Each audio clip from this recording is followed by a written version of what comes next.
Hello stock traders, I hope all of you had a very successful trading day today. Today was very lackluster. I wish there was more to the market today, but it just didn't seem to move. In this video, I'm going to give you a recap of the top 7 list for Tuesday, and then also give you some new stock picks for Wednesday and the rest of the week to make some money. These are picks that should do very well. We have some new insiders to cover and go over. If you had all the stocks from the top 7 list, then you would have had a 0.63% gain, so just a small gain today. Personally, I had a 2.94% gain, so I had some different strategies and some different things that I was able to make money on. And month to date, if you are following this top 7 list, this top 7 list is at a 40.8% gain so far this month. Personally, year to date, I am at a 69.76% gain with my gains today, so doing very well. Really looking forward to continuing that, and that is way above the first season of Billions, so I'm just saying,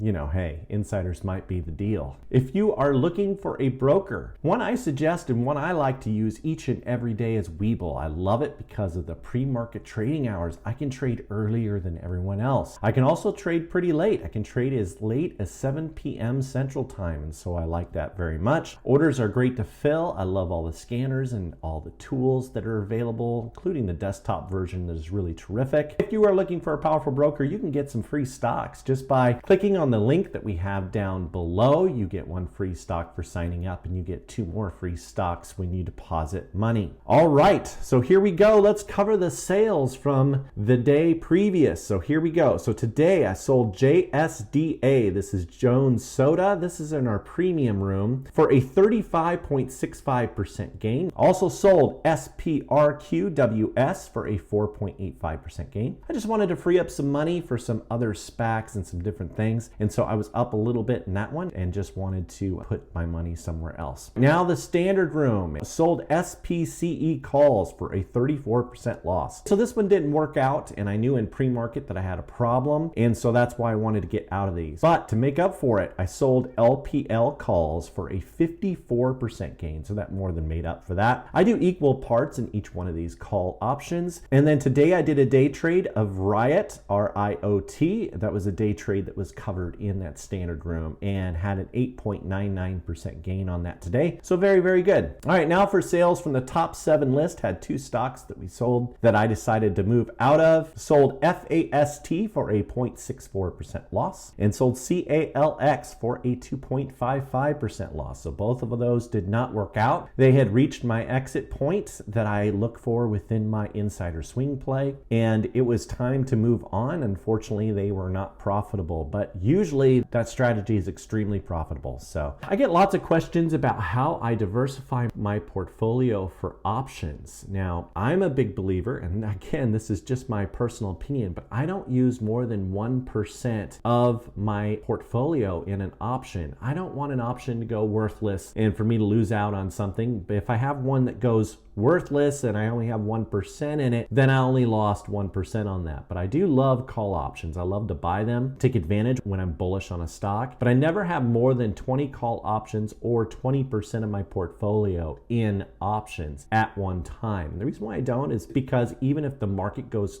terribly south, if I happen to be in all call options and the market goes south, I have a 20% hit on my portfolio, which you might say, well, that's terrible. But you know, I am up 69.76% so far this year.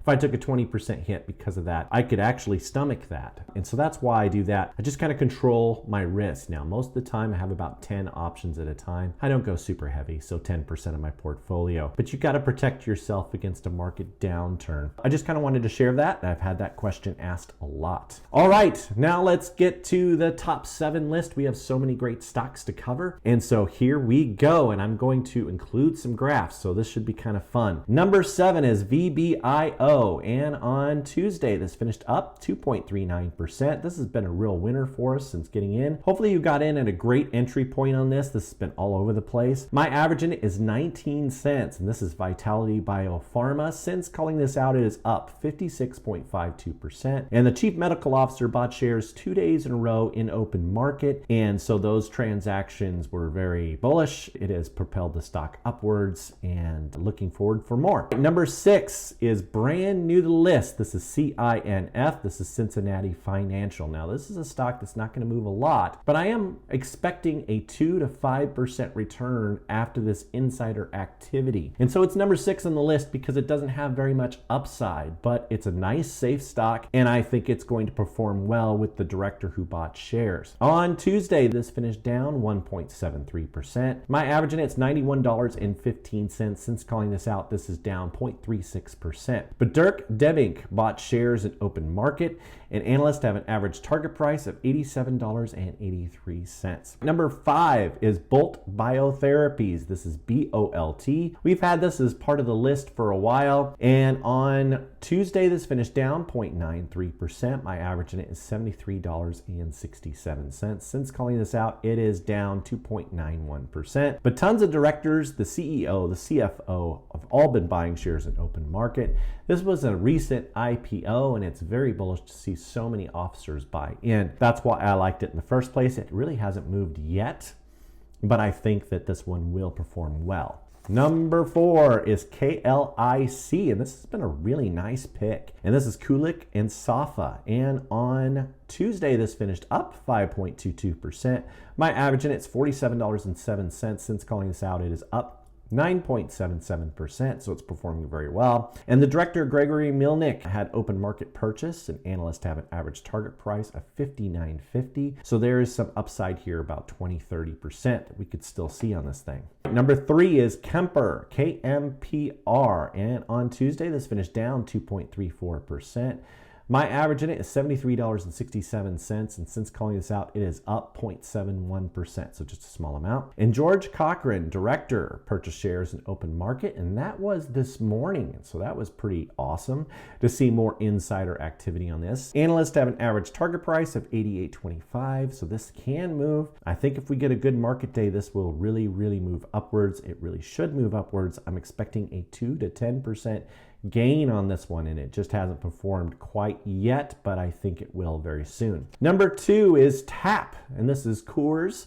And on Tuesday, this finished up 1.11%. My average in it's $44.58. Since calling it out, it is down 0.19%. So this will be a good one to enter tomorrow. Director purchased shares in open market, and that was on Friday in aftermarket that was done. Analysts have an average target price of $48.36, so there's a 10% upside there. But I actually think that target price is extremely weak, and the reason why I do is because they have a 10.6 forward P/E, and so I think that this one will move better than what the analysts think. So expecting a 2 to 10% return on this one through our insider swing play. And so this should be a nice, safe play for you to make some percentage points and help your portfolio. All right, number 1, and this is brand new today. And so being part of our Patreon group and our basic level would have got you this notification. And so this is a really good one. And this is Hall of Fame Resorts. And on Tuesday, this finished up 5.38%.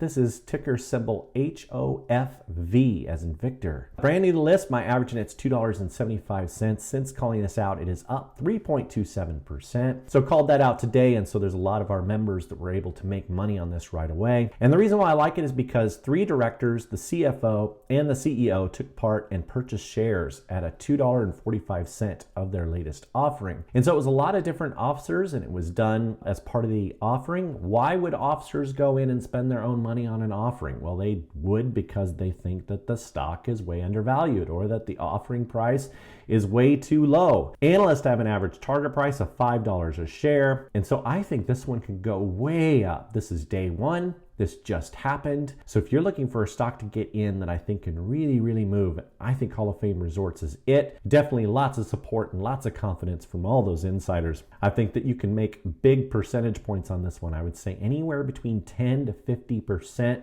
is what I'm expecting throughout this play. It was a very good purchase, so I'm looking forward to that moving and going forward. I do a lot of work for this list, so if you could please do me a favor, please hit that most amazing and wonderful like button. Also, if you haven't done so, please subscribe and turn on those bell notifications so you get notified when one of these videos comes out. I wish the best for each and every one of you. It is difficult to trade, it's tough to learn, and so if I can help in any way by giving you a strategy that can help you to know when to buy, when to sell, how to act, what stocks to pick, then I feel I've done my job if I can help you to be successful. Anyway, wishing all of you the best trading day tomorrow, and Raythoven out.